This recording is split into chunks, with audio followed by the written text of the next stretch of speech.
Major developments today from the White House.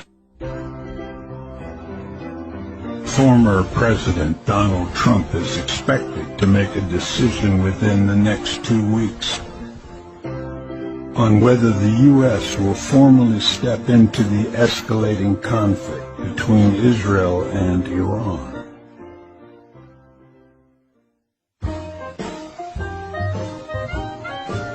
While current President Biden has remained quiet, Trump, who's still actively influencing global policy, has been in closed-door meetings with military advisors.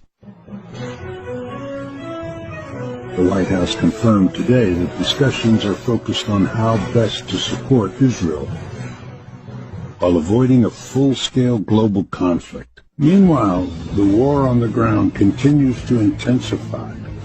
Dozens of Israeli civilians were injured in the latest barrage of missile attacks from Iran. Sources say Trump is weighing several options, from sending air defense systems to launching a targeted strike on Iran's nuclear sites. But critics warn a single misstep could trigger World War III. So what happens next?